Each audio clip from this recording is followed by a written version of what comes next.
Whether it's for fashion, music videos, or just everyday wear, camouflage clothing has long made its way into pop culture. But in Nigeria, that camo shirt could get you arrested. Across the country, there's been a growing crackdown on civilians wearing anything resembling military attire, sometimes with little clarity on what exactly the law prohibits. In this episode of Untangle, we strip back the confusion and dive into the legal rules around military uniforms in Nigeria. Who gets to wear them? What exactly is considered military wear? Why is it so tightly restricted? And how does Nigeria's approach compare to laws in other countries?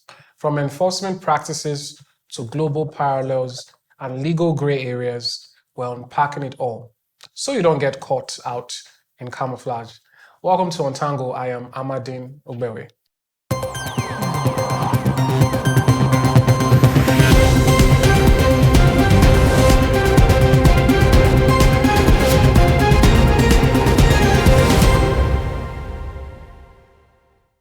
Welcome back. I've been joined in the studio now by a legal practitioner, a certified mediator and conciliator, Hamirah Aiyelabegan Oluwatosin.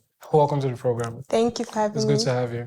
It's been a while, actually. Nice to have you back. So now we're talking about an issue that is, dominating culture and some say pop culture, where there's a crackdown on civilians seen in military uniform in Nigeria.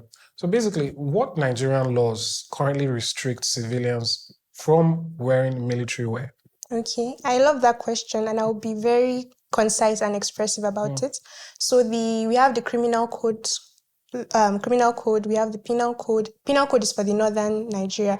Criminal code is for the southern Nigeria, and then we have the Armed Forces Act itself. So these are the primary laws that restricts the use of military wears for non-military personnel. So civilians, basically. Okay. And even other law agencies too. Oh, okay.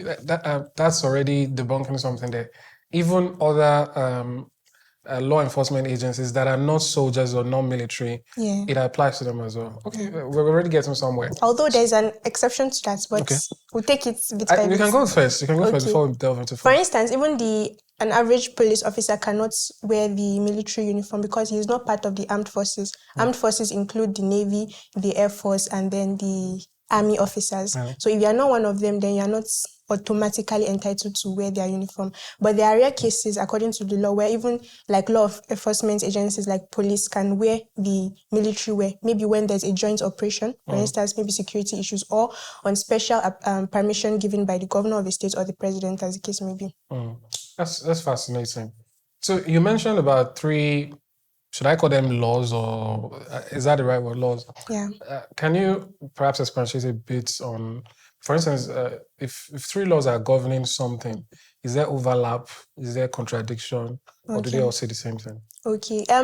Technically, because Nigeria, we operate a federal system of government. So we don't have a unitary law that governs everything. We have federal laws, we have state laws, we even have bylaws. So when we say, for instance, criminal code, they are the ones that were, in simple terms, to make it easy, they were the ones that were accepted by the southern Nigeria. All the laws, they are actually they are in sync when it comes to the fact that non-military personnel should not wear military wears. But the only areas of differences maybe has to do with the punitive measures. Some tend to be higher. For instance, in Lagos State, they have their own laws. Every state has its own laws, to be clear. I just wanted to simplify it. Like Lagos has criminal law of Lagos State 2011, and its own imprisonment is higher. Sorry, the punitive, yes, it's an imprisonment option of 2 years with no option of fine, actually. Whereas in, let's say, criminal code, they also give... No option of fine. No option of fine. And that's just for Lagos State.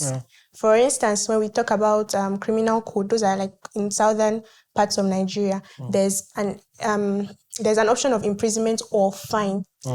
Yeah. So for imprisonments, for like criminal code, that is, I think, 3 months. Yes, 3 months, and or with a fine, an option of 40 naira.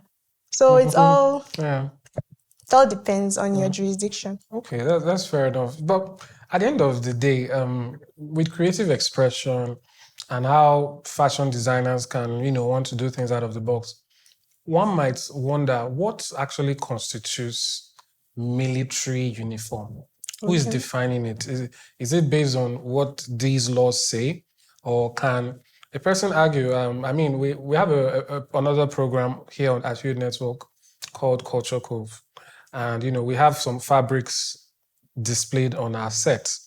And I believe it's. I mean, you can also see some of it right here on our set. Can someone say, well, this resembles military wear? Now you come and pay a fine or pay 14 naira or whatever and so on. So that's the question. Who is defining military wear? Is it the laws themselves? Yes. Speaking from a legal perspective, it's actually everything flows from the law, right? Because it's the law that makes something either permissible or prohibited. So it's the law that defines it. However, one of the issues we are facing is that the law is not so explicit.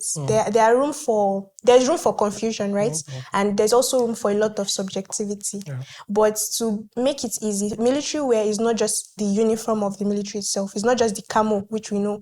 It's also beyond that. There's even it's also even has to do with their berets, their boots, just anything that is naturally assigned or that is officially assigned to the military. If you wear it and you don't have the official permission from the governor or the president, then you are already in contravention. But based going back to your question, the law, particularly that's the criminal code, gives that exemption for people who want to use the military wear, maybe for entertainment purposes, as long as it does not bring the military into disrepute or contempt. And that's where we have a lot of problem, because anybody could interpret that differently. So for instance, we have skit makers, and you have sometimes people wearing some of these uniforms. Somebody might watch the maybe a skit and find it, maybe for instance, there's always this common kind of skits where maybe the person might be talking and everything, then a military guy will come and then everything will just somebody could look at that and see that as contempt. Why should our uniform even be in a skit? Whereas another could be like, okay, this is actually just a skit. So it all depends, and I think that is an area where we have to really crack down on it, right? There has to be a lot of public awareness, and also we need to really know what exactly constitutes that contempt. If you want to use it for entertainment purposes, or the law even expressly says stage play, it's allowed, right? So I don't know if I've answered that. Yeah, you did. And there was something you mentioned that was interesting. You mentioned something about approval from the governor, or yes, that's just how it was stated on because actually in my opinion, my humble opinion, I feel it's actually quite reasonable. Although I don't want to bring my own personal opinion, I want it to be the legal, but I feel it's quite reasonable in the sense that the military, people in the armed forces, they actually went through a lot to get to where they are. So I just feel it's in a way, it brings out the integrity of the military when anybody can just wear it without having the valid authority. These are people that sacrifice their lives, blood, sweat, and toil. So sorry about that. But the question is, what actually is the rationale behind this law?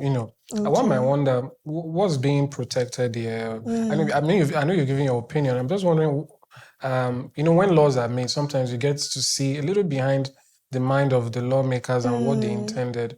So what do you think what prompted this need to sort of keep it, for lack of a better word, sacred, the military uniform? I think definitely number one would be national security, because we have people that use uniforms. True. People use a lot of things, right?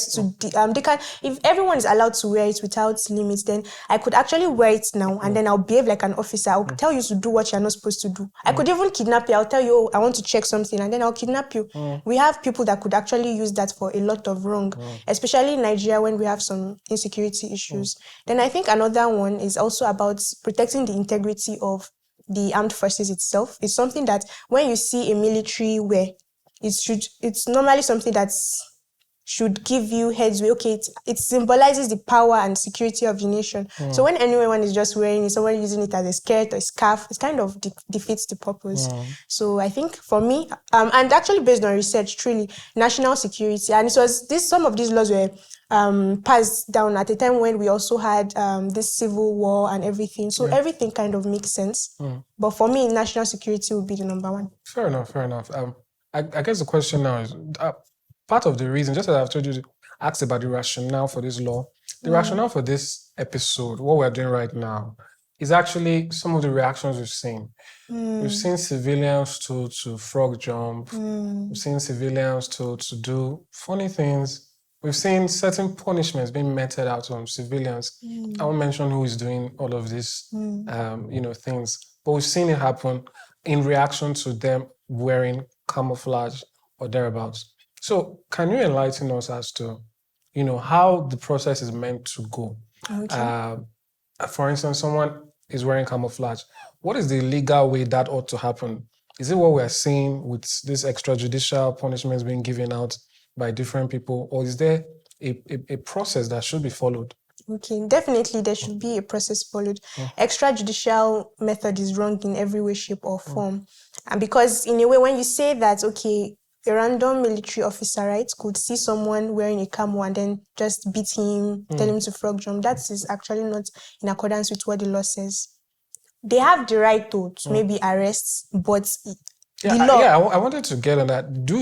That means, for instance, you mentioned that even other law enforcement might not be allowed to wear camouflage and all of that.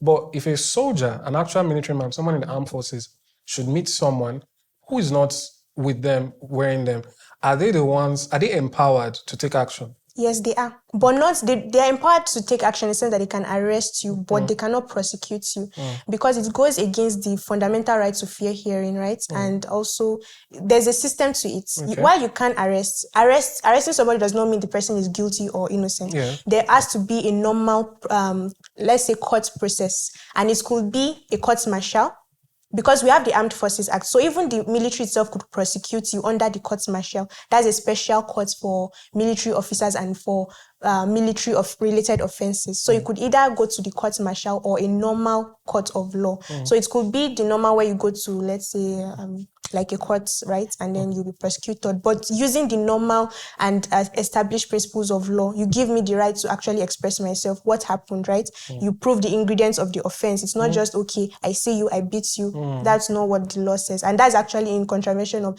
the Constitution itself, which is like the ground norm of all other laws. Fair enough. But this is a general legal question now. When you are in contravention of a law, perhaps, I know it's innocent until proven guilty, but you've gotten to the point where perhaps action is taken against you. If your rights are violated in that process, do you get a getaway free card? Are you now allowed to go scot-free? No. So, for instance, someone wearing camouflage, they've been asked to frog jump, they've been flogged and all sorts of things. Do they still get to pay the price for wearing the camouflage, or as the infringement of their rights sort of excluded them in some manner or form? Okay, well, in this light, I would say it depends on the circumstances of each case, because maybe at the end of the day, if it goes to a normal proper court, they could maybe mitigate it a little, subject to what the law says, actually, because it's different jurisdiction. But generally, the military, I don't want to say the military, I will say them infringing on your fundamental human right does not exonerate you of your own crimes, because actually a crime is an offense, right? But what you could do, you could seek redress in court, you could go to even the Human Rights Commission, file an action for fundamental rights infringements. So you could still be in the wrong, but the law doesn't say that just because you've committed an offense that you will not be protected at all, right? Indeed. Okay, but that's fair enough. But I'd still like to delve a bit more into this, especially how lawyers proceed in this regard. But we'll go on a quick break now. When we return, we'll delve into other aspects of this matter. Don't go anywhere.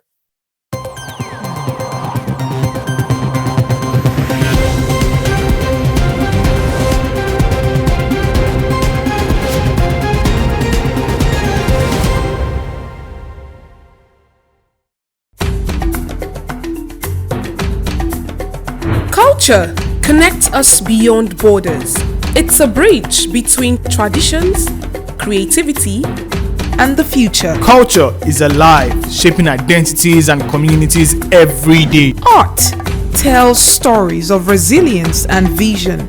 Artists blend tradition with innovation. Cultural preservation creates sustainability and empowerment.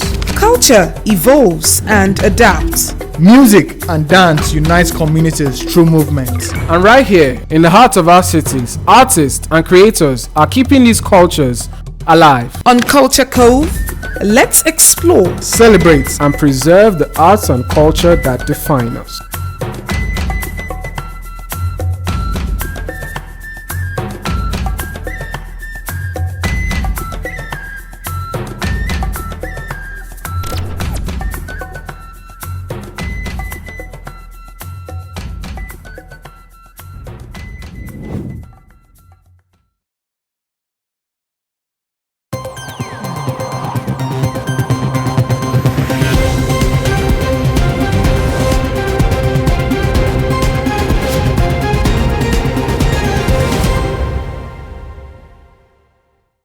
All right, welcome back. So, Hamirah, as we were talking, why I brought up the question last is because we see a lot where people say lawyers capitalize on things happening. Say, for instance, the way their client was arrested, where they denied their rights and all of that. Those things don't affect the case. I've heard of something, you can correct me if I'm wrong. They refer to it as fruit of the poisonous tree. Take, for instance, a person was in their home and perhaps they have evidence on their bed against them for a particular crime. But then the police came in without a warrant. They just barged in, and without cause or anything, and then they got that. Does such a thing still hold, Okay. Would it stand as evidence or would it be thrown out?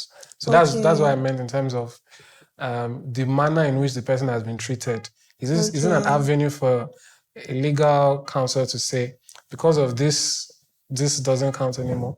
Okay. First of all, there's this principle of law that even evidence obtained illegally, it doesn't affect the admissibility of an evidence. Like, could literally obtain an evidence illegally, but the fact that we are looking at the evidence, right? How relevant is it to this case? We look at that more than the way it was derived. Okay. All right. Fair enough. Okay. So let's go straight into some other issues. Maybe this question also applies to other laws, but how are civilians meant to actually get to know this? Is it just a case of, I know there's a popular saying, ignorance is not an excuse. Fair enough. But then some of these things seem so minuscule. Military wear, how is that process meant to be so that everyone knows what's happening? Okay. I think one of the areas we really need to sit tight in Nigeria is not really about, just fancy discussions. It's something, but there really needs to be like a heavy public campaign on this. Because even for the longest time growing up, I know of a lot of people who loved the whole camo style of dressing. It wasn't known. A lot of people actually don't know. And I feel one of the reasons is because the channel is not there. And sometimes to someone that didn't study law, right, it will be difficult for you to just pick up. Do you even know where to find it, right? You don't even know most people don't even know where to find these laws, right? So them even picking up the law, for them to even know it's wrong is very difficult. So it's actually a cross-sectoral something, right? We have, I would even implore agencies, National Orientation Agency and other agencies alike to break it down, let people know. Even paste it on the walls, infographics, let people know that something, make it fun, let everyone know that you can't wear military uniforms if you've not gotten the adequate permission, right? Yeah, fair enough. And I think when we talk about this, is also in reference to how civilians move, again, back to creativity. If the color is not green and, just as it is in proper military wear, maybe it's black or a variation of it, is it still something that they can go after you at? And then, for instance, maybe you can also help us understand, does this apply to other uniforms or is it just military wear?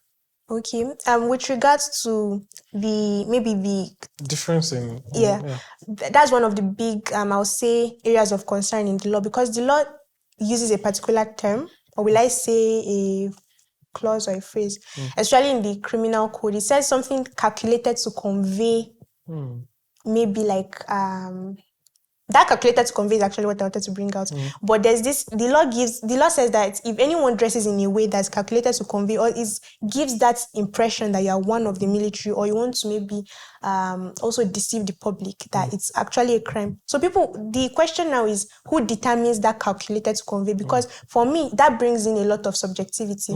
Because for me, I could see a green and white, I'll be like, okay, no, this doesn't resemble a military wear. But another person would look at it and say this resembles it. So this is something I think lawmakers, right, they really need to sit together and see if there's a way it could be amended to make it more explicit so that everyone will know to the T, like as clear as daylight, that okay, this amounts to let's say impersonation of the military, and this doesn't allow. So it's about the law, the terminology used, right? Indeed. So I'll just advise, that people should just stay away. Like, please, just if you don't have the permission, just for your own well-being, to protect your own integrity, don't embarrass yourself. You can play with a lot of other things, but just stay away from the camels until. And I think another aspect is you could also just take it as a sign of respect. These are people protecting us. I think it's not too much to ask, really. It isn't, to be honest. So. But then on the other side, people also want freedom of expression. But then this is a law; it's not made up. But that being said, if we can take the opportunity to do a sort of general enlightenment, you mentioned that sometimes people don't know where to find the laws and all of that. Generally speaking, for a Nigerian who wants to get a hand on the Constitution or some special acts, laws, all of that, what would you advise they go to get these things? Okay, I'll start with since thankfully we're in a tech era, so I feel it's very easy, or it's easier to find a lot of laws now. You could literally Google it, right? And just don't Google it and say this is what Meta AI said, though. But Google it and look. What you can do is go straight, look for the references. Look for the references, ask questions. And if you know of any friends, anyone who is a lawyer or a lawmaker, you could always ask. Then if you are someone that likes looking at the books, you could actually head to your local library, see if there are quite a number of libraries, just because most times we don't tend to go to libraries like before. You can actually find the laws and just ask around. It's a free world, ask around. Although I do believe there should be, maybe people should make it easier. Because for instance, not everybody understands English, right? Nigeria is a very multilingual country. I'll actually advocate at this point that some of the laws should actually be interpreted to our local languages, even Pidgin. And there are actually some of like startup NGOs that are making it easier. Indeed. Don't know, like all these law paddies and everything. Sometimes they'll tell you, okay, ask a lawyer and everything. So things are upcoming, but we really need to make it more out there. Indeed. And I should say that while you always need a lawyer and the judiciary to interpret, as a regular citizen, these laws are not forbidden from you. I mean, the laws are made for you. You can't read them, you can't understand them. So as much as you reasonably can. So moving on, how would you say this compares to what is obtainable elsewhere? Because, people can easily point to a number of pop culture references, movies, where camouflage, military wear is used in different countries, the Western world, and so on and so forth. So what are the variations in how this scales? Okay. First of all, I would like to point out and make it also like to refresh our memory that the law still doesn't ban people from using it in stage plays and for entertainment purposes, right? As long as you don't use it as a way of out of contempt, something that will bring it into disrepute. And once you get the necessary permission, there are some European countries that are they are more laid back when it comes to using it. Like I think Italy and France, their citizens are actually allowed to wear the military uniform. So for me, it's less about what each country does, but more about what serves our own country and our own unique needs, right? I mean, I'm still thinking about the one you mentioned about Lagos and no option for fine. It's hard to wrap my head around that, but it's an interesting one. So what role do international human rights organizations play when it comes to issues revolving around military wear? Military wears, yes. Generally, people's first recourse would be, okay, even internationally, UDHR and all are internationally, like, let's say, accepted rights in that sense. They say freedom of expression, you can wear anything you like and all that. But even international law, despite giving you this freedom of expression, right, it also recognizes that there can be limitations on them. And that's for us to remember that where where a person's rights is it stops, another one else's begins. Because if you have unlimited rights, then a lot of things could go wrong, right?